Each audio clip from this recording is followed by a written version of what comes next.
So, as I was saying off air, Yes. we have beaten the horse of Journey drama Mm-hmm. so many times, and yet I think really Journey is beating the horse of Journey drama, and we're simply commenting on that. I feel like at this point you're onto something. They might be baiting us. And what really clued me into that was when I saw Arnel Pineda say, "If 1 million people tell me to quit the band, I'll quit the band." Yeah. 1 million people post right here in comments to quit the band, I will go. And I'm like, really? Yeah. I don't know. Isn't that like a fishing technique?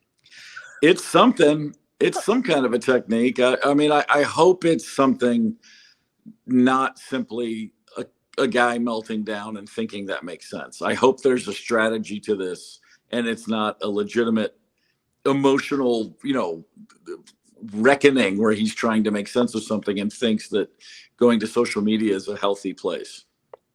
Yeah. I mean, and for people who haven't read the drama, I don't blame you, but apparently Journey had a very bad showing at Rock in Rio, and Arnel Pineda had just a bad vocal night. Mm-hmm. And Neal Schon is saying it had something to do with Avenged Sevenfold damaging the PA. Okay. Okay. And then Arnel says, I had a bad night and nobody is more devastated than I am. And I think that's genuine. From everything I know about him, he is a genuine and very emotional guy, which, singers. And I think he is probably devastated that he had a bad showing. And singers are famous for their big egos and massive insecurities. Yeah. But you're right. Social media is not the place to do it. Yeah. I mean, if it's, I don't know. I'm all for respecting the general vibe of fans, but that doesn't mean going to fans literally and asking, "Hey, what do you guys all think?" en masse. I'm also a big, I'm not a fan of Henry Ford the man, but Henry Ford the businessman did have a brilliant line when he said, when he was rolling out his first line of cars, his line was, "If I'd asked people what they wanted, they would have said a faster horse." You know what I mean? So, yeah. Arnel, if you ask them what they want, they're going to say Steve Perry. That's not going to happen. Don't open the door. Let's not pretend that there's any sort of democracy in the band Journey, much less the extended Journey universe. Yeah, right. There's no democracy there at all. That's a very good point. Like, we can't even get the Lords to agree on the fiefdom here. So, yeah. Come on. Yeah, it's, like I said, if there's some game to be played or some, if it's a, hey, look over here so you don't notice this, I get it. But if it's an honest to God, I'm thinking of quitting because I can't take the fan slander anymore, and maybe I'll ask them their thoughts, that's a problem. That's a big problem. Now, you mentioned during like 2 podcasts ago that the online feud between the Oasis brothers was perhaps inflated a bit over the last couple of years in advance of their reunion tour. Do you think that Journey has kind of decided that they've hit on a winning formula in terms of getting the band's name out and around the world and back as fast as possible with this drama? That would be a better story. I'd rather that be the case than thinking that it's really as insane as it is. But I think I don't think that's the Neal Jonathan Cain thing. I think they're actually suing each other myself. I just think they're probably, because that's an embarrassing way to do that. You'd come up with a, go save someone from a burning building. Set that up. Stage as that. far as PR stunts go, this is not. Yeah, don't stage this guy's spending too much money. That's not. I don't think that's staged. If any, and maybe Arnel is trying to say, don't look over there, look over here. Maybe that's his way of saving face for the band, and the fact that they do kind of look like a bit of a clown car right now. But he's falling on his sword. Yeah, we'll see. Now, could there possibly be any truth to the assertion that Avenged Sevenfold had created some level of damage that could not have been repaired before their set? I guess, hell, I don't know, but I know this. It wouldn't mean he wasn't singing better or worse. If the sound was messed up, that's hardly the vocalist's fault. Yeah. You know what I mean? So, it just sounds like someone's trying to cover. So I don't know what any of this means, honestly. I've never heard of a band messing up a PA that messed up the next band's vocals. So, who knows? The irony to that is we now have a beef between Megadeth and Peter Frampton. I saw that today. Peter Frampton is alleging that Megadeth damaged the PA and that he wasn't able to perform because of it. Yeah, and then Megadeth said, no, we had the same problem at the same venue. The idea that anybody would, and Dave Mustaine, who not exactly known to be the funniest guy in the world, not walking around with a sterling sense of humor from my peripheral experience. Yeah. Peter Frampton's like the sweetest guy in the world. He's the most harmless, just wants to plug in and play, and he's just friendly, and he's a wonderful guy. And he's charming, and then you add the accent. Yeah, he apologized. Said, sorry, it was just a joke. And it's like, yeah, even if it wasn't, who cares? Who cares? What? He's Peter Frampton. He's so sweet. Yeah, and talented. And if Peter Frampton says your band messed up a venue, the only answer to that is no, he didn't. Let it go. Who cares? Dave Mustaine. Yeah, that's who cares. I mean, honestly, he is world famous for his level of petty. Well, I'm just like, is there a photo of Peter Frampton and Hetfield circulating that he just saw the other day or something? Like something got him triggered. That actually, that could be more on the nose. I wonder if he got caught playing Kirk Hammett's guitar greenie or something. Oof, you never know. And that's kind of a thing that I saw was happening with Jeff Beck's guitar. Oh, hey, Chauncey. Hey. Is it walking time? Stop. It's walking time for other dogs, and he's defending the turf. He's pissed. God. Stop, please. Here. Come on, buddy. Treat. Oh, that's right. You got the headphones in. I always think I can talk to him. Hey, come here.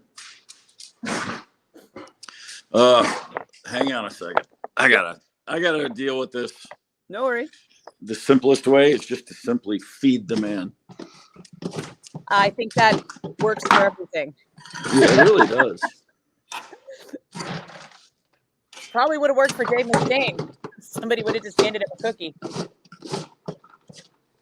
Yeah, it's not that complicated, really. Just stay hydrated. Get a sandwich every now and again. Let Peter Frampton be Peter Frampton. All right, we've got food. We've got water.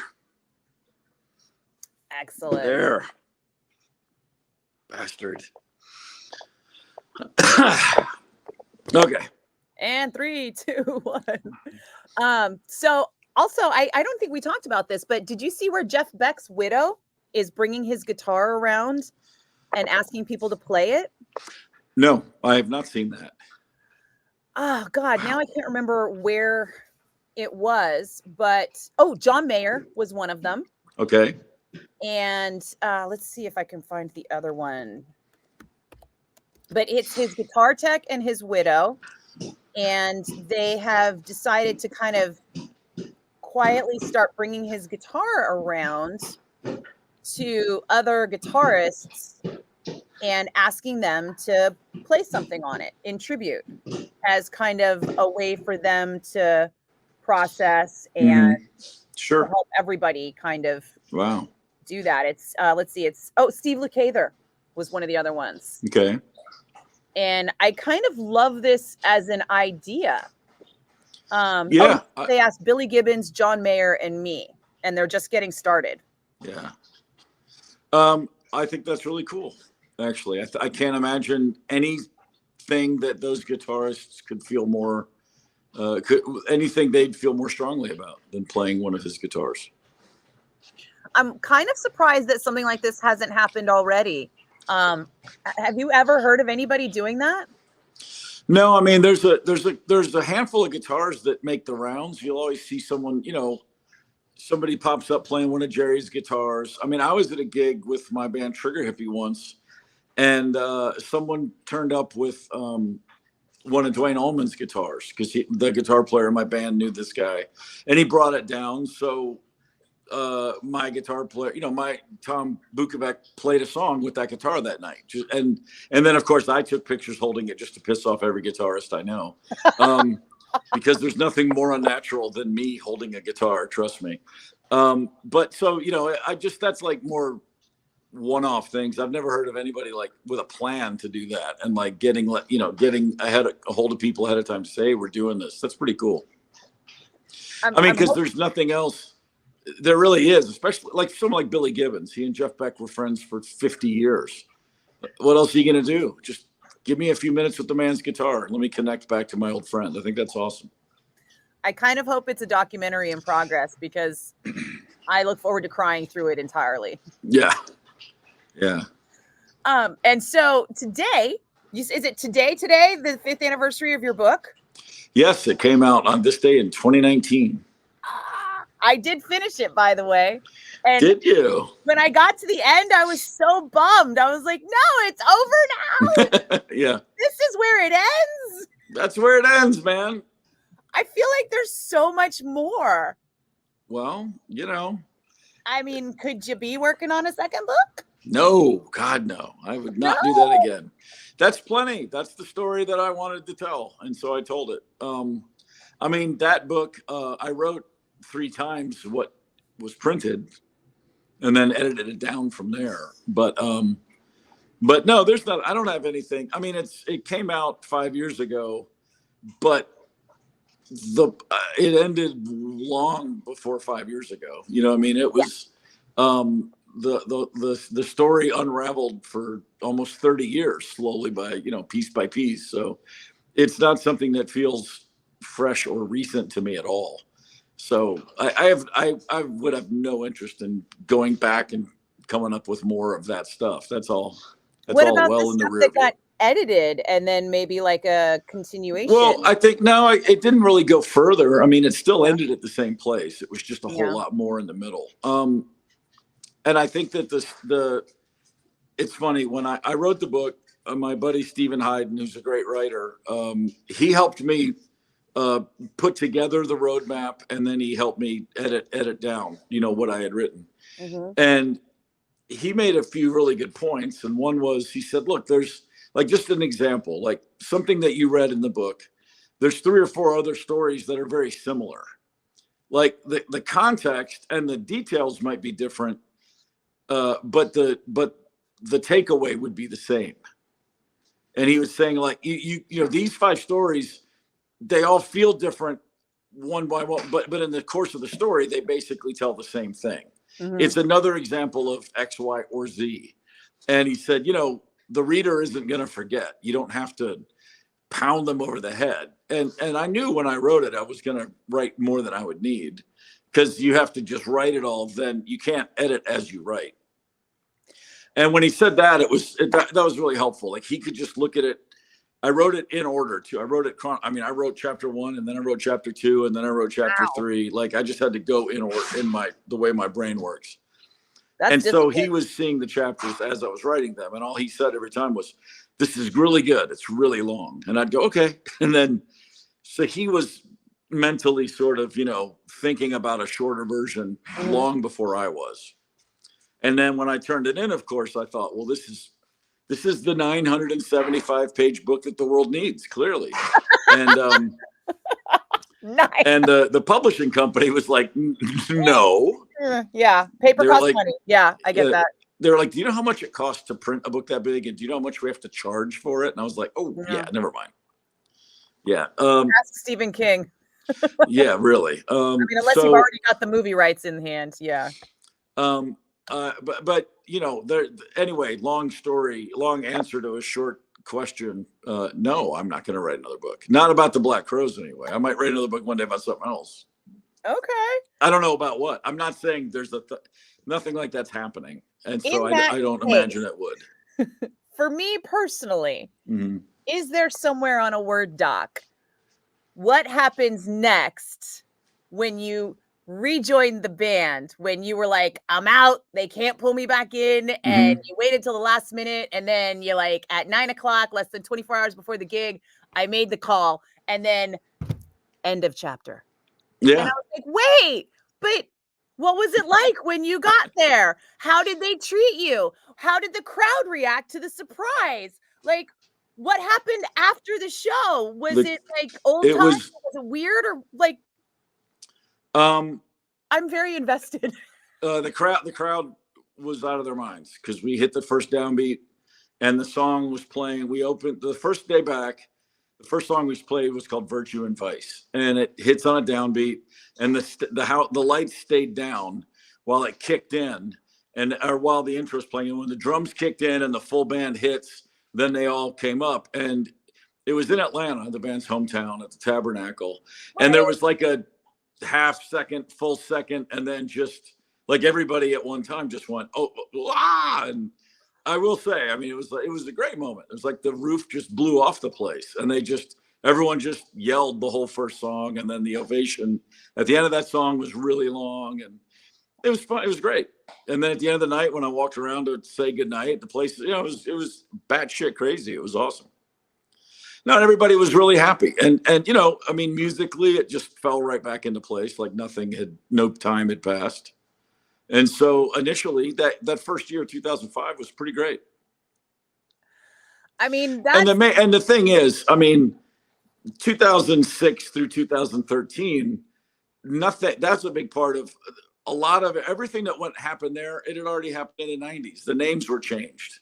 It was we were a little older, and some of us a little wiser, and it was just a lot of the same stuff. There were a lot of highs and there were a lot of horrible lows, and then you just look up and go, oh my God, we just did this all over again. What the hell? And that's, no reason to belabor all of that. And I also know that the majority of people that were going to read that book were interested in the 90s. The first run of that band is the band that really captured people's hearts. And not to say that the later versions didn't have their high points and attract new fans, but for me, and there was the other part too, which was my emotional commitment was never the same after 2006. So it was a very different approach to everything, and therefore there wasn't nearly as much to say because I had my priorities in a very different place. It makes sense. I just from my standpoint, and I know that I am not the typical book reader, being in this industry, you just know how much shit there is on a daily basis that you kind of just keep powering through because the show must go on. And those moments, like right then and there, like that moment of like making that happen for all of those people who, were just so personally invested in the band to get just a complete and utter shock. Like those are the things that make me happy, that I think make it worthwhile, even if it's just worthwhile in that moment, even if that it's all gonna go to shit.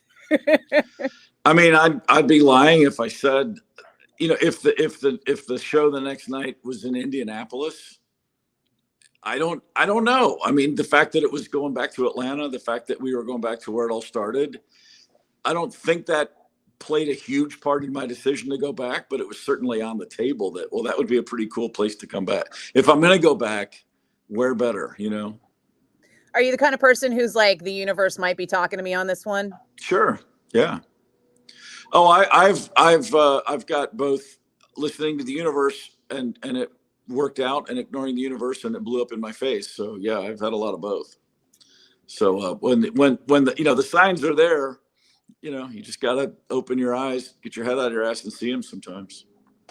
The other thing that really stuck out and just stabbed me in the heart was the post-Page conversation when you were walking around Hyde Park, just like shouting to yourself. Yeah. Like screaming to the world of like, are you fucking kidding me? I know. And I mean, I that to me, I I felt knew that in my bones. when that was happening, when that was actually happening, I was aware of the absurdity. I mean, I was like laughing and yelling at the world too. I was mad and I was like, this is, my God, this is just the craziest thing I've ever heard in my life. And but I really was like walking down the road just yelling. And I know if anybody driving by saw me, they'd be like, well, look at that large American who's clearly losing his mind over there. Does he know we don't do that here? Yeah, man. That's what it was, though. Oh, God. It's a fantastic book. I'm actually probably going to go read it. I'm going to listen to it again and like make you tell me more stories because there were many, many occasions where I was like, but then what happened, Steve? Well, thank you. Mind. I'm glad you enjoyed it. That's what it's there for.